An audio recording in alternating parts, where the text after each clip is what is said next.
999ers risk their lives every day keeping us safe. We do this job to help people.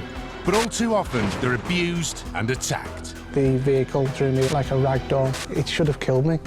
These personal attacks on police, paramedics and firefighters are at an all-time high. I'll admit I was absolutely terrified. We don't put on this uniform to be assaulted. Leaving them traumatised and unable to work. It felt like I was saying goodbye to my career. But while the violent criminals responsible are hunted down and brought to justice, Run your risk. You do not have to tell anything. our protectors fight to get well and back on the job. I was not going to give up. There was no way. It's took a hell of a lot of hard work to get back to the place I'm just now. Ready to face the next critical incident.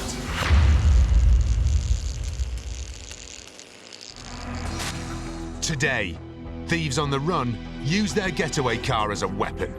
There's always been police officers killed by people in cars deliberately. Paramedics come under attack from a patient they're trying to help. He was thanking us, and all of a sudden, he just lurched out. And there's an emotional return to work for a police officer who owes his life to the quick thinking of a colleague. The journey that you've had, it puts a lump in my throat.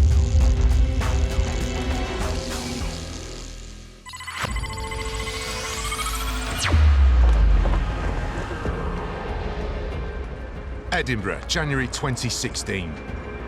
PC Fraser Bell is on shift when the police receive a call from a member of the public. Good evening, Police Scotland. How can I help? Hi, how you doing? I'm just I'm phoning. There's a group of teenagers that have just walked by Baltara Street in Edinburgh and set a bin on fire. I was working with two colleagues and we were kind of within the city centre, actually making our way back to my home station, which was Howden Hall, to go for our break. And we heard a shout on the radio about a large group of youths in the Morningside area causing a bit of a disturbance. The bin currently escalating now, so I'm also going to phone the fire brigade. How many is in this group? I'd say about 8. A female officer has already made her way to the scene. You know from listening to the radio when people are just doing a normal update and when they're, in a bit of an issue. But you could tell from the tone of her voice that she was quite, not panicked, but quite concerned. And also there was like sounds in the background of a disturbance. Made our way there quite quickly, and on arrival, I've observed the female officer surrounded by a group somewhere in the region of kind of 12 to 15, possibly more, possibly less, youths. One youth had hold of the female officer. Basically, they were struggling. So on seeing this, I've jumped out of the passenger side door. I've taken hold of the male, and in no uncertain terms, I've told him to calm down and behave himself. And at that point, this male's become really aggressive and started acting quite violently towards BC Bell, and there's basically been a struggle. This has quite quickly moved on to the shop front that was next to the door, which was a really large glass window. A shocking incident is about to unfold. As Fraser tries to restrain the youth pulls them both towards the shop window, causing the glass to shatter. I think just the pressure of his weight and my weight against this glass has caused it to implode.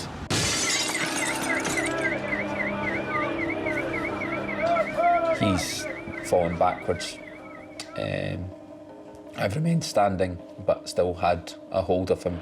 Within seconds, I've looked up, and there above us is the remainder of the glass about to fall on top of us, or specifically him. Large pieces of glass, probably 1 metre or 2 metres in width, and the same in length. Big jagged pieces of glass have started falling down. I've pulled him into my body to protect him with my right arm, whilst raising my left arm up above my head to protect us from the falling glass. At which point in time, the glass is basically exploded around my arm and then shattered around our feet. I've then looked at my left arm. I've just seen carnage. My first reaction is to grab this male because we need to detain him. I think it was the third or fourth call of my name. I've looked to my right I'd seen Fraser holding his arm and just a lot of blood sort of coming out of his arm. Immediately put him in the doorway that was next to us, sat him down and tried to get him to put some pressure on the wound. It was pouring with blood. I could see down to the bone. I just effectively had a tennis ball size hole in my arm that was bleeding a lot. I mean, a lot. I've got my radio and I've shouted up to our control that we needed urgent medical assistance now. Fraser's colleague and close friend PC Martin Coulter was on duty that day. Well, the initial call, obviously, it sends a shiver up your back. It's not what you want to hear. There was panic in his voice, and it was very, very difficult to make out what was said. And at the very end, all we heard was Medic 1. Which is the major instant vehicle from the Scottish Ambulance Service. Put on the blue lights and just started moving coming straight there. As help arrives, Fraser's condition has deteriorated. Everything that I was wearing was saturated with my own blood, and we weren't able to get it to stop.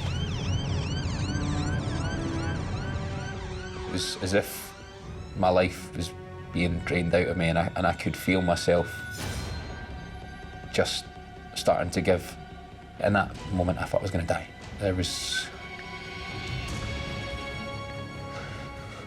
It was very real. Fraser has lost nearly 5 pints of blood and is in a critical condition. His thoughts turn to his wife and daughter. He's saying, you know, you listen to me, you need to look after Andrew. If I don't make it out, you need to, look after Corrie, make sure she's all right, make sure Andrew's all right.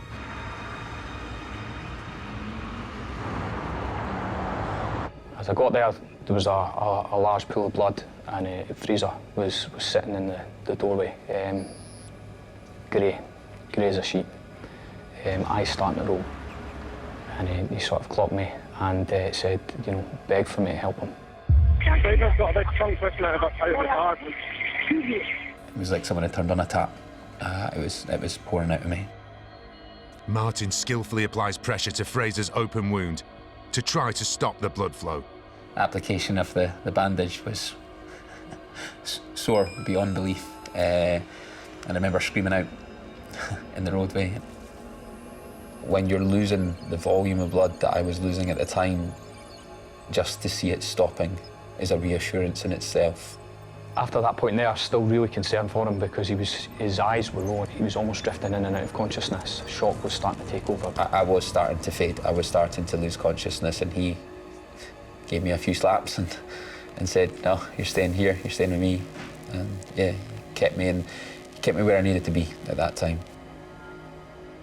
Obviously, that's the training side. You look at the individual, you look at the casualty, but then, you've got a friend, you've got a colleague that you've got a lot of respect for, and you start to think, right, am I going to have to, is he going to die in front of me? Fraser is rushed to hospital. I was in the back of the ambulance offering advice and support to Fraser, holding his hand, trying to comfort him as best as I could. I needed someone that I knew with me to reassure me, to keep me calm. He was still petrified. He thought that he was going to die. He'd obviously seen what had happened to him, and he was also really, really scared that he wasn't going to be able to hold his daughter. And that was one of his big worries, and that was my worry. I was happy that he was stable, but my big worry, seeing the injury, was whether he was going to end up losing his arm or not. Later, Fraser needs complex surgery to save his arm. Is I ever going to be able to do the job that I love again? I don't know.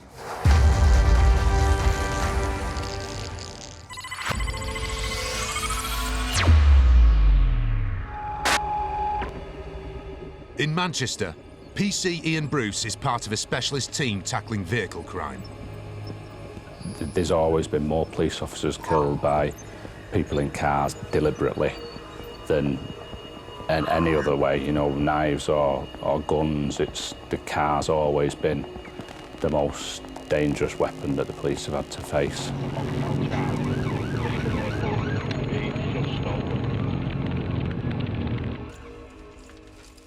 Ian has worked in the Tactical Vehicle Intercept Unit for 16 years. They use high-powered cars and high-tech cameras to fight vehicle crime. This includes catching joyriders, thieves in getaway cars, and chasing down stolen vehicles.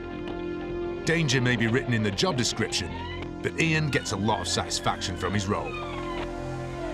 My big passion in the police is catching burglars and robbers. That's the sort of people that we target. One night in October 2017, Ian was on patrol and partnered with his colleague, PC Burtonshaw. We'd had quite a few burglaries up in the North Bury area, which is right at the north side of the force. So we made the decision to go up to that area. Around 3:20 a.m, a call comes in that an alarm is going off in a convenience store. Ian arrives to find the store has been broken into and the suspects are still at the scene. As we pulled alongside it, there was two men in balaclavas or face coverings coming out of the front door. One of the offenders ran across the main road, so we went out on foot after that male. He ran into an alleyway, and we both ran down that alleyway. And then the alleyway splits into two, so my colleague PC Burnshaw's gone one way, and I've gone to check the other alleyway. Ian then hears the rest of the criminal gang make a quick exit in a getaway car. There's a car has come past with no lights on, engine revving loudly. It was, quite clear in my mind then that was the offenders. I'm obviously separated from PC Burtonshaw at that point. Ian has to make a split-second decision. Wait for his colleague or pursue the offenders. The decision was made by Ian to go alone, which was the right decision. I was desperately trying to run back to the car to get in with him, but he'd gone and he had to go. I'm in pursuit from this speed on in Greenmount. It's Ford on Dale for the Greenmount turning, and it's continuing. Ask the section patrols to come with me. I need them section patrols involved in this pursuit. The dangers to me, single crew overrides it. My partner is out on foot.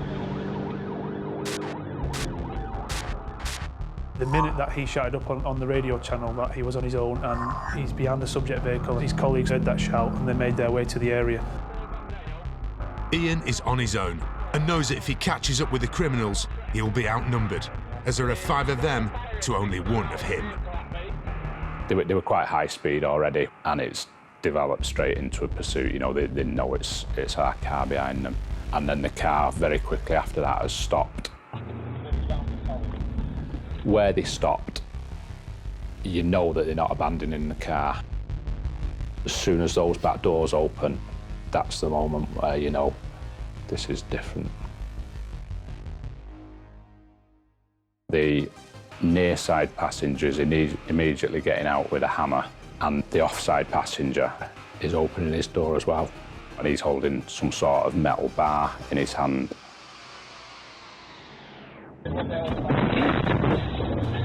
So I've driven through the open offside door in order to get in front of them. That's when you realise, oh, this is serious now. They've got out and attacked my vehicle, CK. They've got out and attacked me. Stand by. 3 of the gang members have run off, but there are still 2 in the car. And now they are chasing Ian.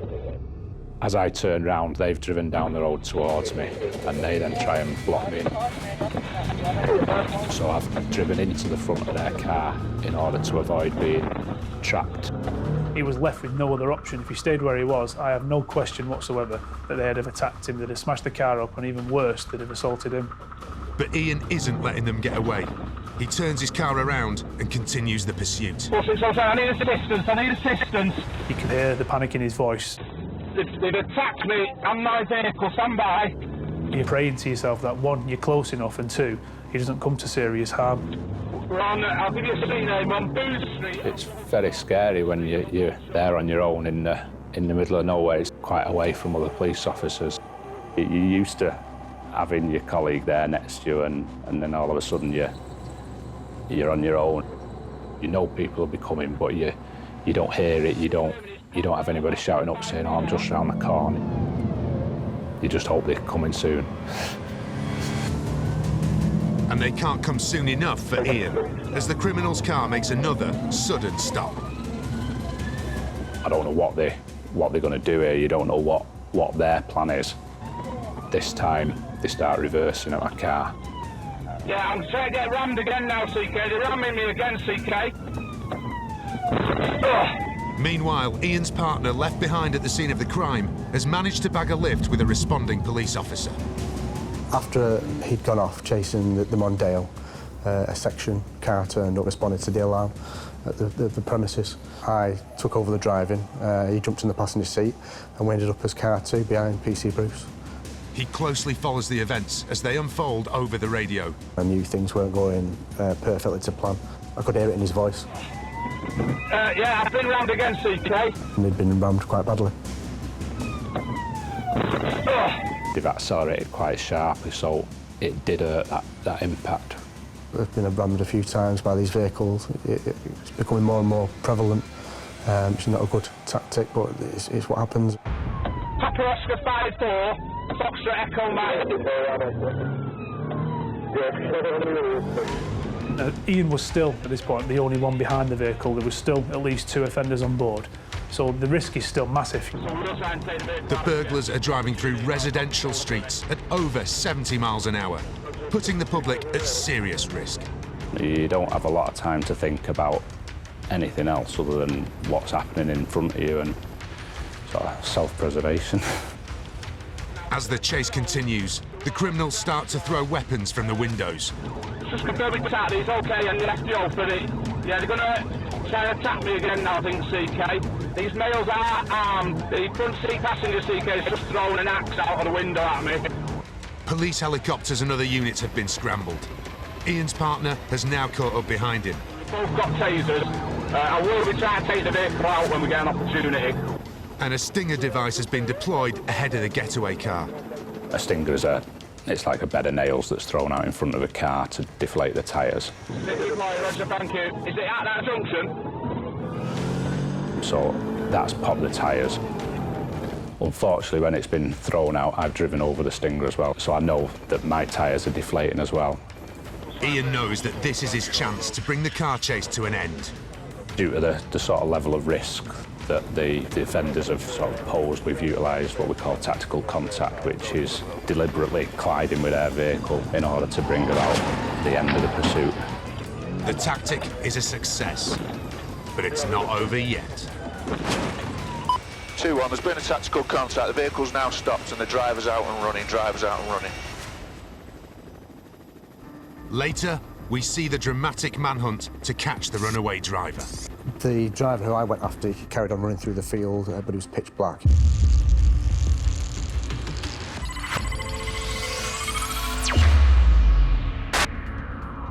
In Edinburgh, PC Fraser Bell is being rushed to hospital after shattered glass seriously injured his arm while he tried to make an arrest.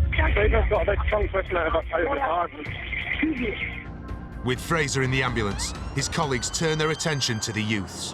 When more officers started to attend, once there was enough for Fraser and for the crime scene. But I was aware that a number of youths were sort of detained in relation to the earlier incident of setting fire to bins in the antisocial behaviour.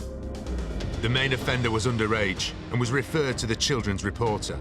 No one else was charged in relation to this incident. Fraser's wife Andrea was at home that morning, looking after their 1-year-old daughter, Corrie. And I came through and I sort of hit the button on my phone to check the time.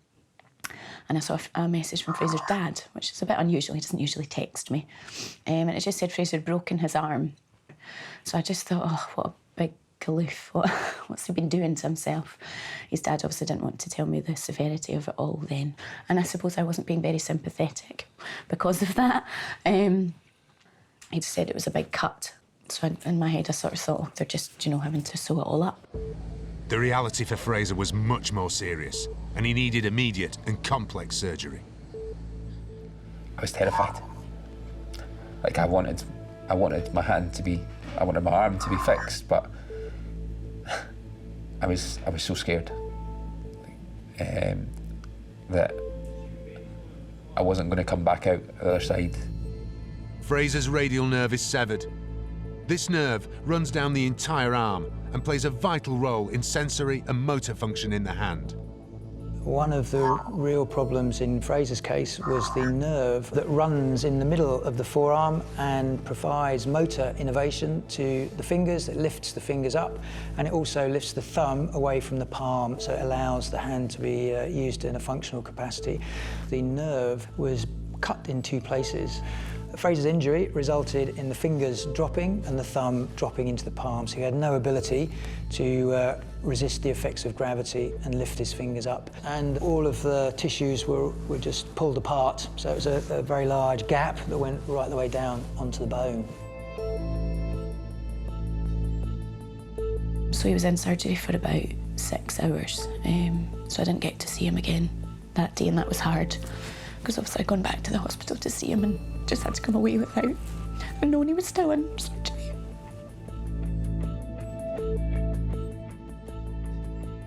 I remember waking up and I was in pieces, emotionally, physically, everything. It just felt like every single part of me had been taken away. My job, my family, this. I mean, I know I was still there, but everything about me had just been taken away. A week later, Fraser was allowed to go home for his daughter's 2nd birthday. It was one of the best moments of my life, I think. I still wasn't in a great place when I got home. Still taking a lot of medication, still in an incredible amount of pain. But yeah, just to see her wee face, her smile lit up the room when I walked in, and it was everything I could have wanted and more. Although Fraser was home, his work and his future were very uncertain. I couldn't open my hand in any way, shape or form. So I needed to basically learn how to reuse my hand completely. A lot of intensive physio, both at the hospital and at home. A lot of tears. This idea of getting back to work and going back to the shift, and maybe it wasn't going to happen. Maybe I wasn't going to be an operational police officer. Maybe I wasn't even going to be a police officer. Andrea is an occupational therapist and was keen to help Fraser with his rehabilitation. As he progressed and was allowed, as his surgery and sort of as things had healed up internally, he was obviously starting his physio and doing exercises and things, but I sort of went into my occupational therapy mode, I think, and I sort of got him all these different gadgets and things so that he could make something to eat for himself, one-handed. She was my rock at the very beginning. I mean, not only was she looking after me, she was also looking after a very small child. She was working, she was dealing with my moods, which, if I'm honest, were not great. As I say, I had a lot of low moments, so probably wasn't the best husband. I love her, I love my kids, I love my job. And do you know what, I'm glad I'm still here, and that's the main thing. When I was in that doorway, looking at one of my colleagues' eyes, and I said to him, "Can you tell my wife that I love her?"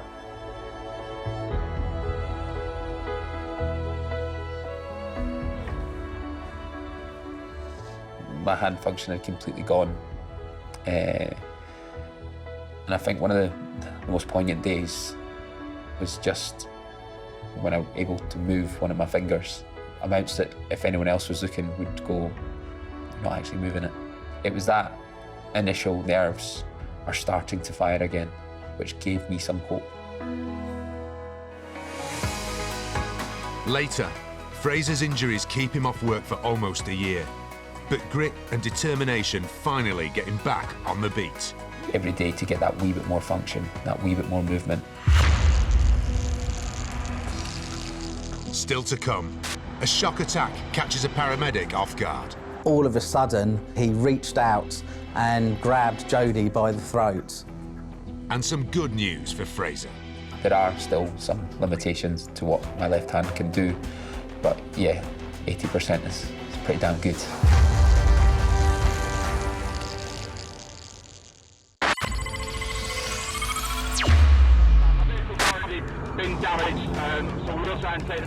Back in Manchester, PC Ian Bruce has been chasing a gang of burglars. You don't have a lot of time to think about anything else other than what's happening in front of you. Driving the section car behind me, we've both got tasers. Having collided with the car to bring the chase to an end, Ian is ready to arrest both the passenger and the driver. The passenger straight away, he's put his hands up and he surrenders straight away to us. But the driver still thinks he can get away. Driver's out and running, driver's out and running. As he runs into nearby fields, Ian's colleagues give chase. Tactical contact, driver now out and running. The driver who I went after, well, I was behind him, and he carried on running through the field, but he was pitch black. What the driver doesn't realise is that there is a police helicopter overhead. They may think they're invisible, but that heat-seeking camera on the helicopter is brilliant. The harder you run, the more your body temperature rises, and the more your heart's pounding, which it will be, the adrenaline will be going. You glow like a big white dot on that screen. Yeah, he's off in the darkness, mate, and the fields. You can try and run, and for us on the ground, there might be obstacles in our way. You jump over walls, you run through fields. It'll always keep tabs on you. Bear to your right, you see him making off across the field. And it's quite easy for the helicopter to talk in officers on the ground. So he's in hedges now, coming out onto Bradshaw Road near Isherwood's farm. It was highly, highly unlikely that he would ever have escaped. He was always going to get caught. There's nowhere left to hide for this runaway criminal. The game is finally up. He eventually came out the other side of the field, and there was police there to detain him and arrest him. The police patrol's got him in custody now. Yeah, driver's been detained. We know now they were stealing cigarettes and they were trying to drag the cash machine out from the premises. We caught 2 offenders, the 2 that remained in the car, we caught them. The other 3 have never been caught. The driver pleaded guilty to burglary, dangerous driving, driving while disqualified, and having no insurance. He was sentenced to 2 years and 8 months in prison. The passenger was convicted of burglary and banged up for 16 months. They're obviously career criminals and they're dangerous people.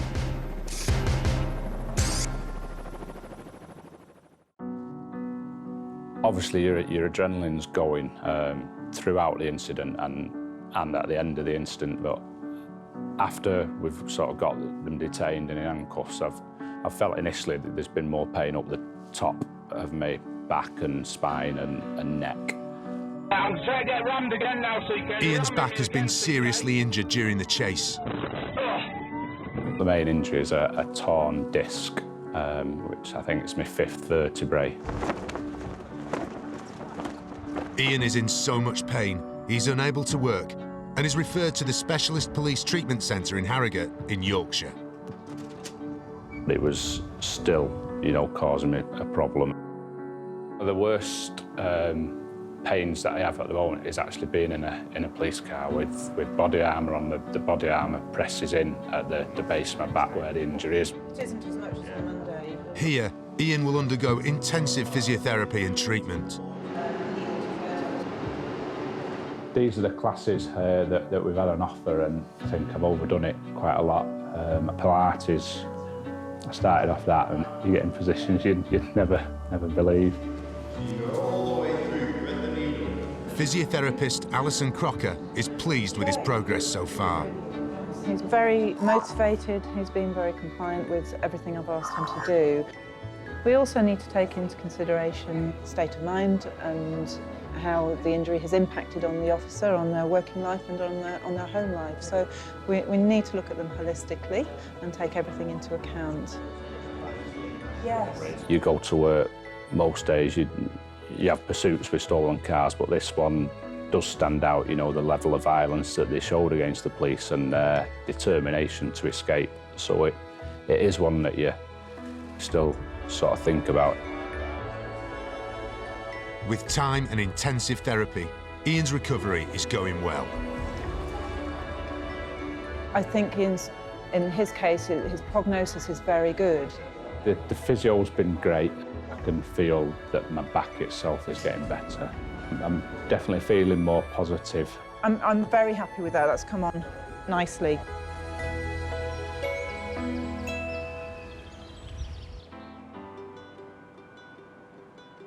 Three months after the high-speed chase that ruptured Ian's disc, he's ready to get back behind the wheel.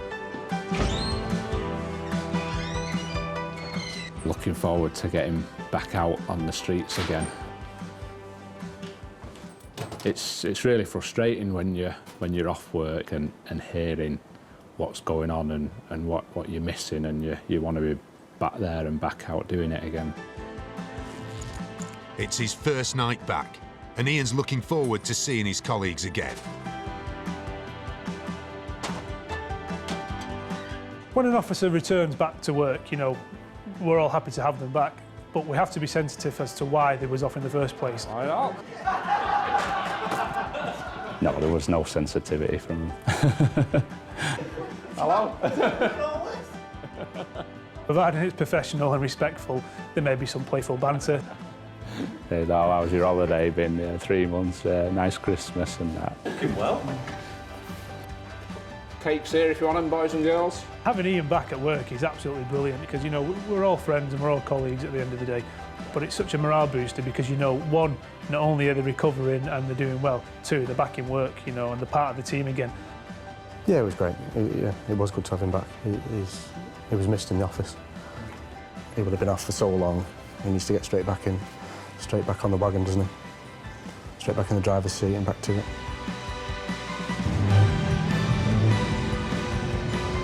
Yeah, it feels great to be back in a police car and back on the street. There are a couple of burglaries and cars been stolen. It's just straight back into like it's any other day. Yeah, like I've not been off.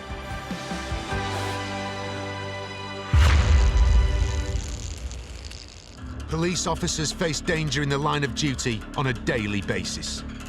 In this clip, 2 officers called to an incident in Northamptonshire are faced with a man wielding an 8-inch kitchen knife.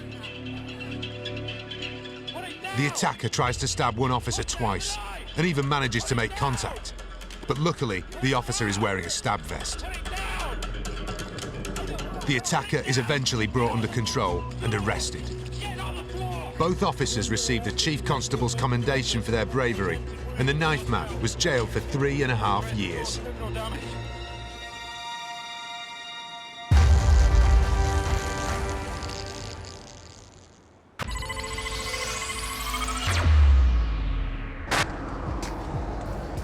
Sadly, police officers are not the only emergency service workers who face violence on the job. Jodie Nutley West is a paramedic with the South East Coast Ambulance Service. Until 6 months ago, she regularly worked with Aaron Blunden, her mentor and friend. It's a pleasure doing a shift with Jodie. She's very bubbly, very loud, and she's very well liked. And she's always smiling. She'll make people happy. I have a grade 1 view. It doesn't feel like work. You've spent 12 hours with someone you're getting paid with just to have fun, really, and save lives. After working together for years, they've been through a lot. We medically treat people from sort of social domestic problems to the most life-threatening emergencies that we come across. But nothing prepared them for a violent attack from a patient they were trying to help. Jodie and I were working a typical day on an ambulance. You never know what the next job's going to be, and we were enjoying it. We had had a good day. The next job that just came along just happened to be a male that was found in a high street on the floor, and that was assigned to us. The patient had no visible signs of injury, but was complaining of abdominal pain. He was approximately 50 to 60 years of age. He'd had a little bit to drink, but he wasn't intoxicated. He wasn't heavily intoxicated. He was talking, he was responding to us. Jodie and Aaron quickly transferred the patient onto a stretcher and into an ambulance. He was slightly confused, but he was talking to us very openly and almost thanking us for helping him and getting him out of the cold. There was no warning. There was nothing to say that it was going to change. And all of a sudden, he just lurched out. There was a look on his face of just pure hatred. And he reached out and grabbed Jodie by the throat. Just out of nowhere, just to respond like that and strangle me was a massive shock to the system, really. He scared me. The reaction from me was just to grab his arms and forcibly take them off of her throat. He was then forcibly trying to get up. The change was unbelievable, from thanking us to all of a sudden being this absolute rage of torment. He started thrashing out, he started spitting, he started swearing at us. And then it continued to get worse verbally. He was making very aggressive threats to kill us. He wanted us to let him go so he could fight Aaron. The only way we could stop him was by restraining his arms and his legs. And the power that he had in him, that two of us struggled to keep him down. He was being verbally aggressive to myself with the most horrendous and vile things you could possibly say. There was pure evil in what he was saying, and I think that's the thing that affected Jodie so much. And we could just do no more than just hold him down and let him just say what he needed to say, basically. Using restraint is the last thing you ever want to use on someone. But at this case, we had to protect ourselves. While Aaron restrained the patient, Jodie pressed the priority button and called for help. Luckily, it was armed police that turned up. So big men with big guns turned up, and he wasn't so angry then. We still transported him to hospital because he was our patient. We can't just give up on someone. In that time of driving into hospital was obviously when you then start realising what had just happened. When you're on your own and you're driving in.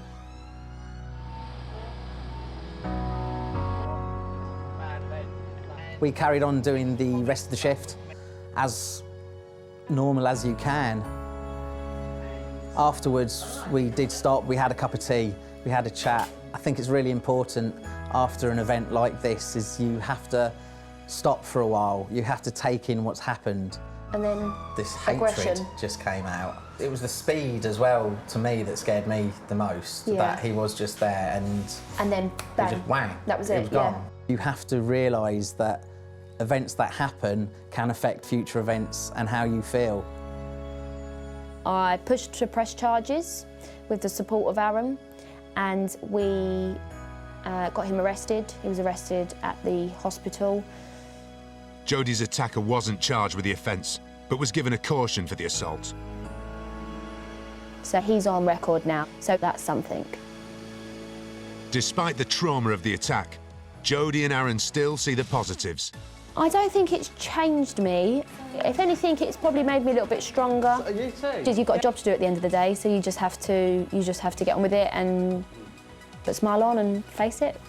You need to learn from these events, to be resilient and keep in mind why you love this job. And we love this job to help people.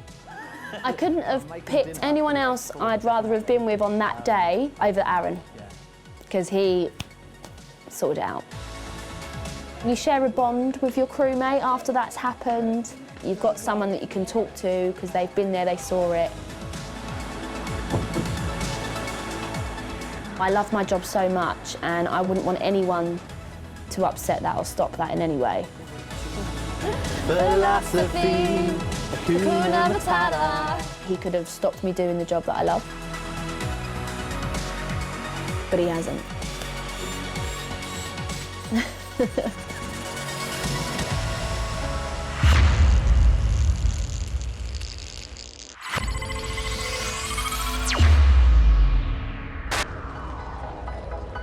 Back in Edinburgh, PC Fraser Bell spent 10 months off work following an attack which caused him to crash through a shop window and nearly lose his arm.